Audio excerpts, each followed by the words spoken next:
Hi guys, we're going to try something a little different today. I'm going to do some artwork, which I suck at, but that is what it is, so I'm not an artist. So be patient with me, okay? So some of the things that we've covered has been headship covering. And the reason we need to establish why we have a headship covering is the chain of command, okay? So when we go back to Genesis 1 and we read the first few the first few words, the actual first word of Genesis is Bereshit, and that means in the beginning, okay? So the first verse, Genesis 1:1, in the beginning, God created the heavens and the earth. Okay, so in the beginning, if you consider this box right here that I'm drawing, everything that there is, this is God. God is everything that there is, okay? God is not, there's not God and nothing. There's not God and something. There is just God. Okay? And those of you that have had any type of basic chemistry class will understand that we are in an enclosed system. Okay? So that means that God used himself as the matter to get creation started. Okay, so now when we have God created the heavens and the earth was without form and void, and a darkness was upon the face of the deep. Okay, we'll read a little bit further.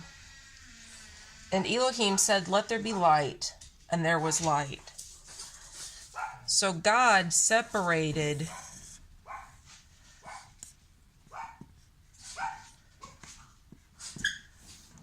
the light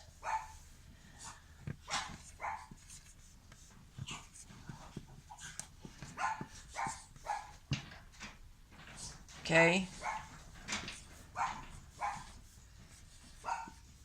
And this is important because this is the creation of the time-space continuum that we are in.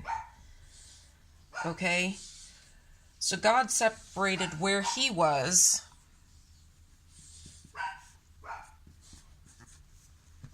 from where he is holding the light back. Okay? So the darkness is the absence of light. All right, and this is important. This is a really important thing because this is where we have the establishment of the pattern of the matrix that our existence and our reality hangs on, okay? Now, the next thing we need to understand is that God is all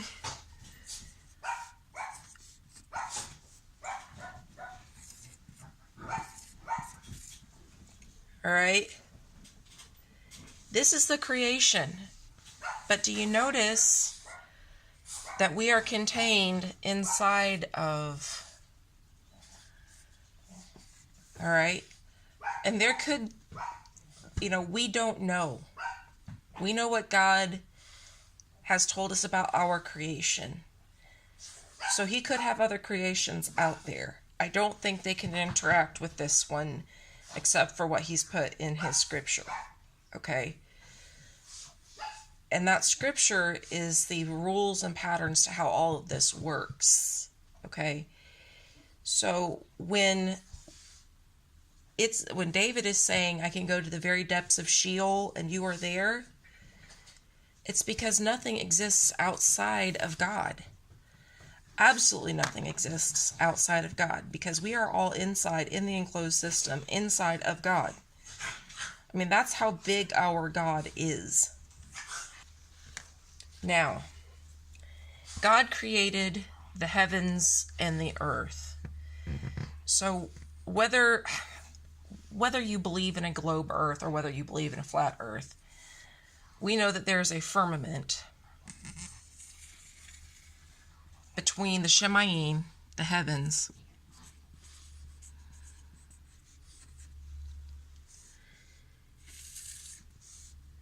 the earth, okay, and this is, okay, now according to scripture, we have the pillars of the earth, the foundations of the earth. And from my research, these things are sentient, as in they have an awareness. Okay, I believe the earth has an awareness too. Okay, and this is be the firmament, okay?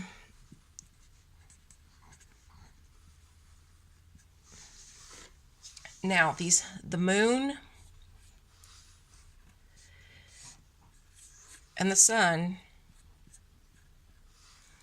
are bodies inside the firmament. The stars, okay, and by inside the firmament, I mean inside the dome, okay? The stars also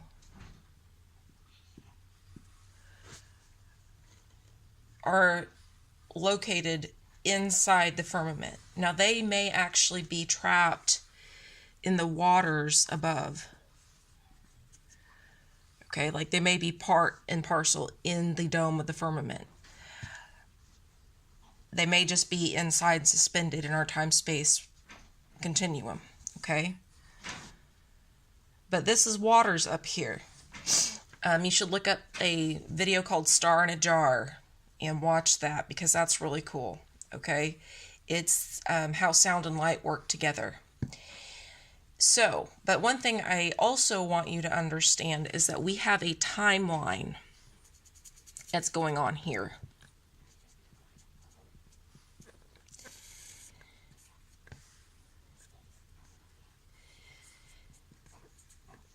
Okay? And time is running in one direction here.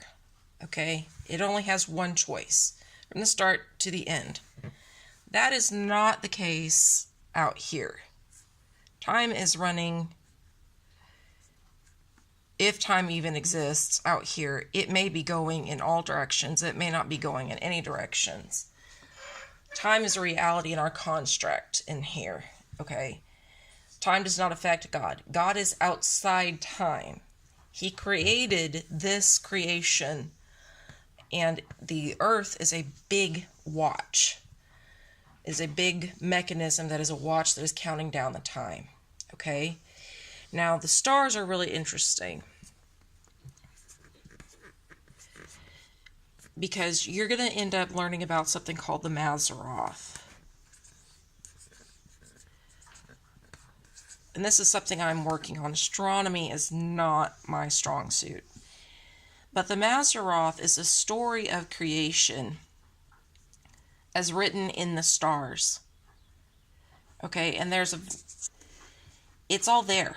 I realize that we have pagan religions that have co-opted that, but God's the one that hung the stars in their places, and He's the one that put the figures there, like made the little dot pictures to tell the story of creation. Okay, I'm going to pause for just a second. I'll be right back.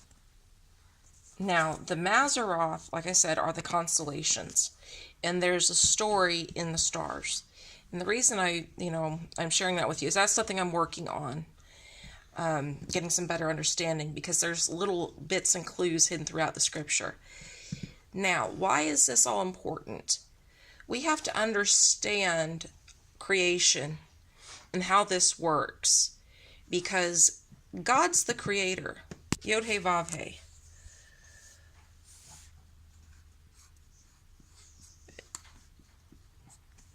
Okay? He is the creator. Him.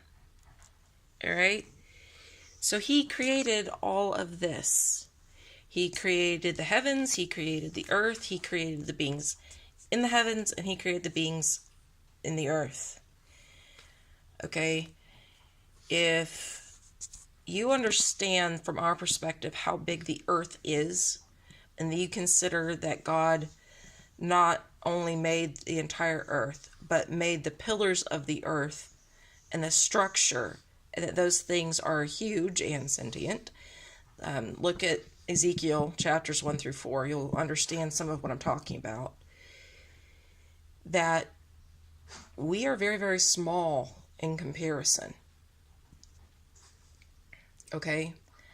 And our God is a very large God. All right? When we have the fall of Satan in Ezekiel chapter 28 and a couple other places, he didn't realize that God's throne here, this would be the North Star. All right?